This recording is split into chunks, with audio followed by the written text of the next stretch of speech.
إنه لمن الظالمين قالوا سمعنا فتى يذكرهم يقال له إبراهيم قالوا فأتوا به على أعين الناس لعلهم يشهدون سبحان ربك رب العزة عما يصفون وسلام على المرسلين والحمد لله رب العالمين۔ انتہائی معزز سامعین، حضرت ابراہیم خلیل اللہ علیہ السلام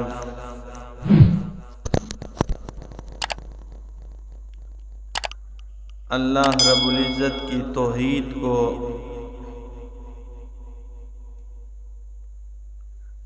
مختلف انداز میں لوگوں کو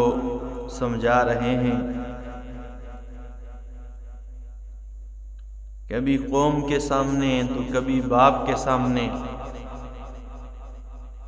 کبھی قولاً سمجھا رہے ہیں تو کبھی عملاً اللہ کی توحید سمجھا رہے ہیں۔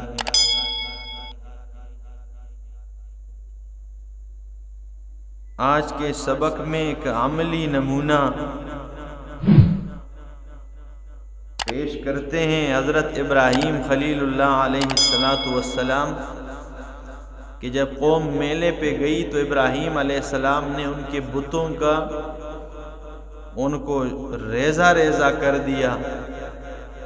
کلاڑا اٹھایا اور بتوں کے کا کباڑ خانہ بت خانے کا بنا کے رکھ دیا۔ جب قوم میلے سے واپس آئی کہ اب جاتے ہیں بت خانے میں، جا کر وہ خردے جو پڑے ہوئے ہیں ان میں برکتیں آ گئی ہوگی، کیونکہ میں نے پہلے بھی آپ کے سامنے بتایا تھا کہ نمک تو گھر میں بھی پڑا ہوتا ہے، لیکن جو دربار پہ نمک ہوتا ہے ان میں برکتیں سمجھتے ہیں، ٹھیک ہے۔ اسی طرح تیل سرسوں کا وہ تو گھر میں بھی صاف شفاف پڑا ہوتا ہے، ٹھیک ہے، لیکن جو تیل جو ہے وہ دربار پہ پڑا ہو اس کا الگ ہی اس میں برکتیں سمجھتے ہیں، ٹھیک ہے۔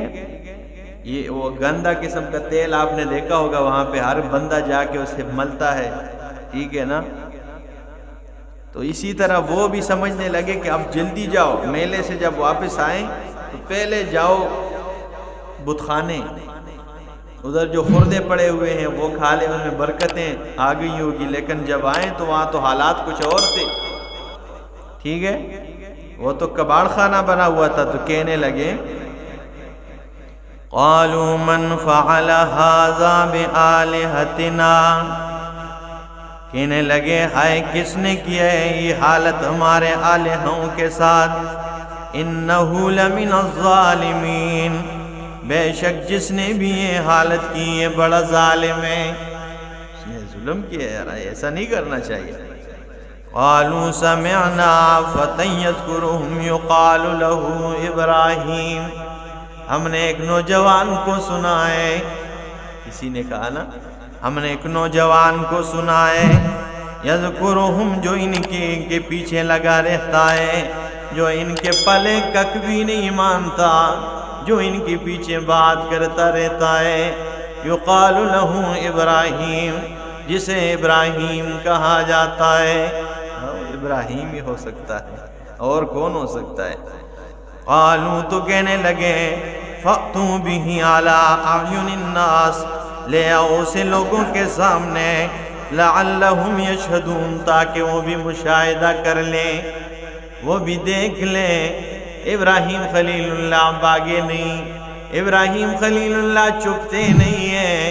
ابراہیم خلیل اللہ بھاگتے نہیں ہیں، کیونکہ وہ بھاگنے والے ہے ہی نہیں ہیں، اور اللہ کی توحید بیان کرنے والوں کو بھاگنا نہیں چاہیے،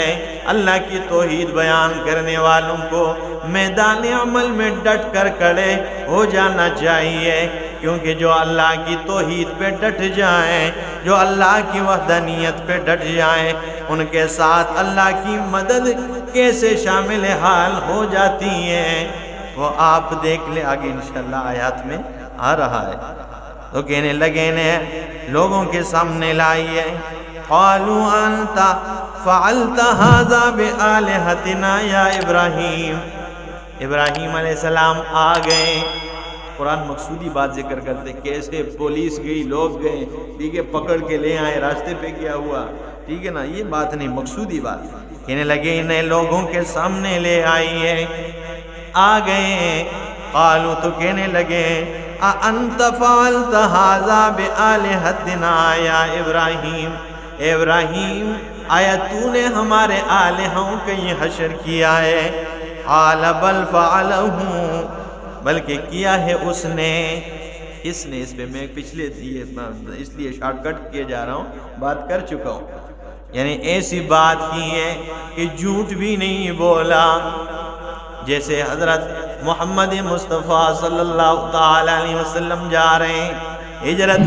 ہجرت وقت کے موقع پر، جب مکہ سے مدینہ جا رہے ہیں، ساتھ ابو بکر صدیق رضی اللہ تعالی عنہ ہیں، تو ام معبد کے گھر پر جب پہنچے تو وہاں کھانا مانگا ام معبد سے، میں جمعے کے دن بیان کر چکا ہوں اس پہ۔ تو بوڑھی کہنے لگی آپ کے ساتھ اور کون ہے؟ ہمارے ہاں کھانے کے لیے تو کچھ ہے نہیں، لیکن بندے کتنے ہو یہ تو بتائیے۔ اب ابو بکر صدیق رضی اللہ تعالیٰ عنہ سوچتے ہیں کہ اگر کہوں میرے ساتھ کوئی نہیں ہے تو صدیق نہیں رہتا، اور اگر میں کہوں میرے ساتھ محمد مصطفیٰ ہے تو پھر محافظ نہیں رہتا، حفاظت بھی تو کرنی ہے، کسی کو یہ تو نہیں بتانا ہے محمد رسول اللہ میرے ساتھ ہے، کیا پتہ چلتا ہے حالات کا۔ ایک دم کہنے لگے ھذا رجل یہدینی السبیل، اوے بوڑھی عورت میرے ساتھ ایک آدمی ہے جو مجھے راستہ دکھاتا ہے۔ بوڑھی نے جنگل کے راستے سمجھ گئی، اور ابو بکر صدیق رضی اللہ تعالیٰ عنہ نے ہدایت اور جنت کا راستہ مراد لیا۔ ٹھیک ہے، مجھے ایک بندہ ہے میرے ساتھ جو مجھے راستہ دکھاتا ہے، ٹھیک ہے، تو یہ نہ جھوٹ بولا اور بات بھی بتا دی، وہ سمجھ بھی گئی۔ کہنے لگے بل فعلہ، بلکہ کیا ہے اس نے، جس نے بھی کیا ہے، کبیرہم ھذا فاسألوہم،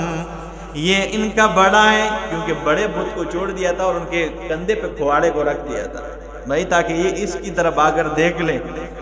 یہ ان کا بڑا ہے، ان کان فاسألوہم ان کانوا ینطقون، اس سے پوچھ لیجئے اگر یہ بولتے ہیں۔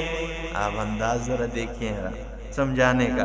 اس لیے تو کہتے ہیں انبیاء کرام کی مشن کو اپنائیے، ٹھیک ہے، ہاں جشن کو چھوڑ دیجئے، یہ جشن منا کر مشن کو ہڑپ کر جاتے ہیں، کیونکہ مشن اپنانے میں تو تکالیف ہے، مشن اپنانے میں تو بہت کچھ ہونا بھی پڑتا ہے بعض اوقات، ٹھیک ہے، اور جشن میں تو حلوہ ملتی ہے، جشن میں تو کھیر، ٹھیک ہے، اور اس میں وہ فروٹ، ٹھیک ہے، یہ چیزیں، یہ تو اس میں تو مزے ہی مزے۔ مشن کی طرف کوئی نہیں جاتا بھائی، انبیاء کرام کی مشن کیا ہے، ٹھیک ہے، مشن اپنانا چاہیے، جشن نہیں منانا چاہیے، اس پہ قرآن و سنت سے کوئی دلیل نہیں ہے، ٹھیک ہے، اور ہمیشہ ایسے ہی ہوتے ہیں، کسی بھی مسئلے پہ یہ جو ڈٹ جاتے ہیں نا، ٹھیک ہے، کسی بھی مسئلے پہ ان سے کہو بھائی کوئی قرآن کی کوئی جسے تم دین سمجھ کر جس کام کو کرتے ہو، ایک تو ہوتا ہے دین سمجھ کر کام کیا جاتا ہے نا، یہی جو تو دین سمجھ کے اگر تم کوئی کام کرتے ہو تو اس پہ قرآن و سنت سے کوئی دلیل ہونا چاہیے، تو قرآن سے کوئی دلیل اس پہ ہے نہیں جی، فلاں کتابڑیاں لکھیے گا، ٹھیک ہے۔ آپ کو میں ایک بات بتاؤں، قرآن کریم کے اندر اللہ نے شیطان کو کیا کہا، ابلیس کو، کہ اسجدوا لآدم، تمام فرشتوں سے حکم کیا اسجدوا لآدم، تمام فرشتوں نے سجدہ کیا، الا ابلیس، مگر ابلیس نے نہیں کیا۔ اب یہ قرآن کی بات ہے، یہ قرآن کی بات ہے کہ بھائی سجدہ کرو آدم کو، سجدہ کیا تمام فرشتوں نے، مگر ابلیس نے نہیں کیا، اور اس کی دلیل کیا تھی؟ بھائی اس بات پہ کوئی دلیل تو کیوں نہیں کرتا؟ اس کی دلیل کیا تھی؟ وہ کہنے لگا کہ اسجد لمن خلقتہ من طین، میں اس کے سامنے سجدہ کروں جسے تو نے مٹی سے پیدا کیا اور مجھے آگ سے پیدا کیا، کہیں پر بھی قرآن کریم کے اندر آپ دیکھ لیں شیطان ابلیس کی اس دلیل کا جواب رب نے نہیں دیا ہے، جواب نہیں دیا کہ بھائی اس کا جواب یہ یا کوئی اس طرح، بلکہ ڈائریکٹ فرمایا فخرج فإنک رجیم، تو نکل جا، تو مردود ہے، فإنک رجیم، تو مرجوم ہے، فإن علیک اللعنۃ الی یوم الدین، قیامت کے دن تک تجھ پہ لعنت برسے گی، لیکن اس کی دلیل کا جواب نہیں دیا۔ تو سمجھ جایا کریں کہ آج کے بعد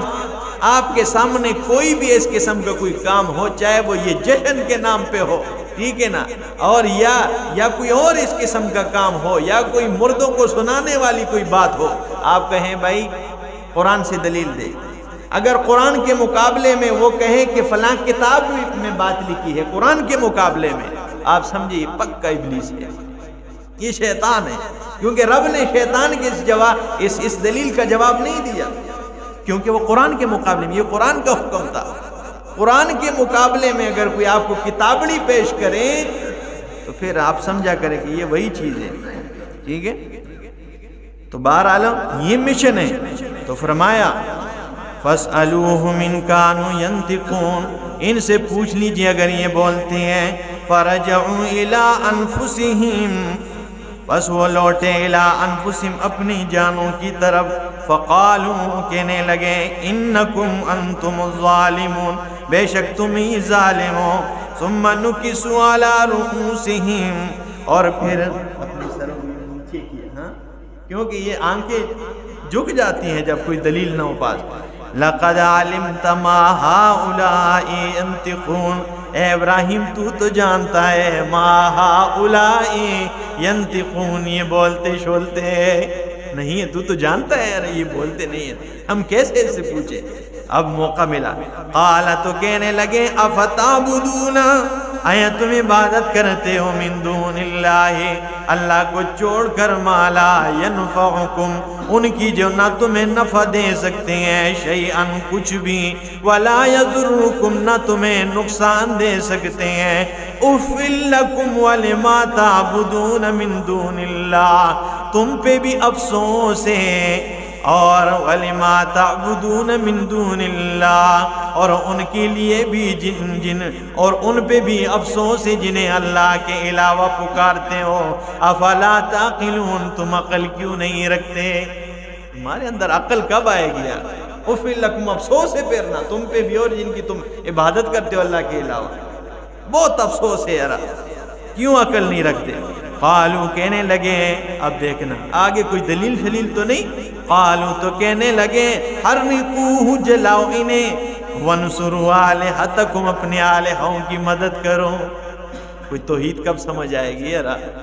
اسے جلاؤ اور وانصروا آلہتکم، اپنے آلہوں کی مدد کرو۔ یار جس الہ کے بندے مدد کریں وہ کون سا الہ ہوگا؟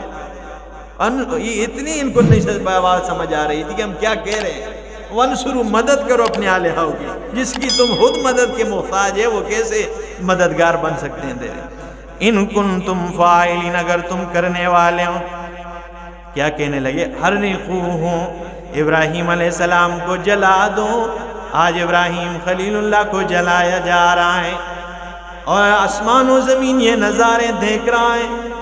فَذَبَحَتِ السَّمَاوَاتُ وَالْأَرْضُ وَمَنْ فِيهِنَّ،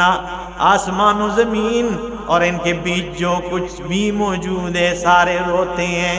ہر چیز رو رہی ہے۔ ہاں آج ابراہیم خلیل اللہ کو وہ جکڑا جا رہا ہے، باندھ کے لایا جا رہا ہے اور منجنی میں ڈالا جا رہا ہے اور لکڑیاں اکٹھی کی جا رہی ہیں، اور خواتین کہتی ہیں، وہ نظر منت مانتی ہیں اور کہتی ہیں اگر میرا فلاں کام ہو گیا تو میں ابراہیم کو جلانے کے لیے اتنی لکڑیاں لا کر دوں گی۔ ٹھیک ہے، آج دیکھ لیجئے۔ اور ابراہیم علیہ السلام وہ آسمان کی طرف نگاہیں اٹھاتے ہیں اور کہتے ہیں، اللہم انت واحد فی السماء وانا واحد فی الارض لیس احد یعبدک غیری، اے اللہ تو آسمان میں اکیلا ہے اور میں زمین پر تیری توحید کے آواز لگانے والا اکیلا ہوں، میرے علاوہ تیرا نام لینے والا کوئی نہیں ہے۔ اے اللہ مجھے آج آگ میں ڈالا جا رہا ہے، لیکن پھر بھی میں یہ کہہ رہا ہوں کہ حسبی اللہ ونعم الوکیل، میرے لیے اللہ کافی ہے، ونعم الوکیل، اور کتنا ہی بہترین کارساز ہے۔ یہ آواز لگا رہے، پھر بھی فرشتے بھی دیکھ رہے۔ اور بعض روایات میں تو آتا ہے کہ فرشتے آ کے رب العالمین سے کہتے ہیں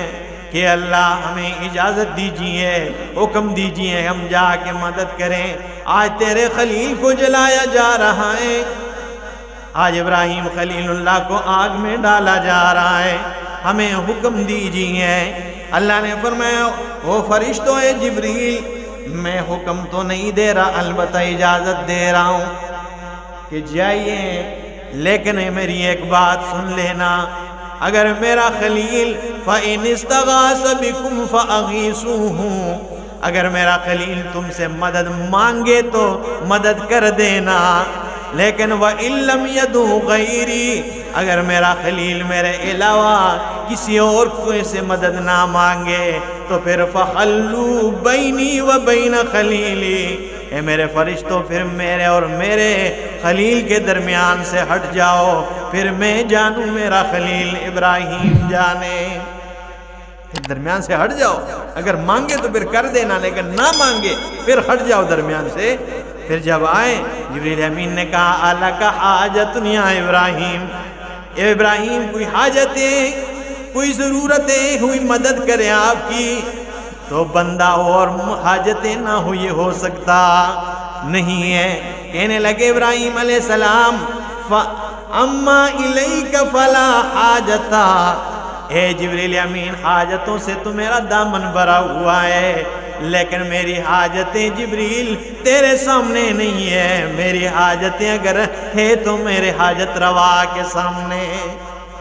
میری حاجت تیرے سامنے نہیں ہے، حاجت روا کے سامنے۔ تو اللہ نے بھی مدد کی، اور کیسے؟ فرمایا قُلْنَا يَا نَارُ كُونِي بَرْدًا وَسَلَامًا عَلَىٰ ابراہیم، ہم نے آگ کو کہا ہے آگ ٹھنڈی ہو جا، سلامتی والی ہو جا اعلیٰ ابراہیم، ابراہیم علیہ السلام پر، یعنی ایسی سلامتی والا بن جا کہ نہ زیادہ ٹھنڈا ہو کے آپ کو ٹھنڈک لگ جائے اور نہ زیادہ گرم ہو کے آپ کو گرمی لگ جائے، بالکل سلامتی والا ہو جا۔ اور زندگی میں جب کبھی میرے خلیل سے کوئی سوال کر جائے کہ آپ کے زندگی میں بہترین ایام، بہترین دن کہاں گزرے ہیں، تو میرا خلیل یہ کہنے پر مجبور ہو جائے کہ زندگی میں سب سے سکون والے لمحات وہی گزرے ہیں جو آگ کے دامن میں گزرے ہیں۔ فرمایا وہ کہنے پر مجبور ہو جائے کہ آگ میں سکون تھا، بس جو آگ میں ڈالا گیا وہی سکون کے لمحات تھے۔ اللہ عمل کی توفیق عطا فرمائے، انشاءاللہ اسے آگے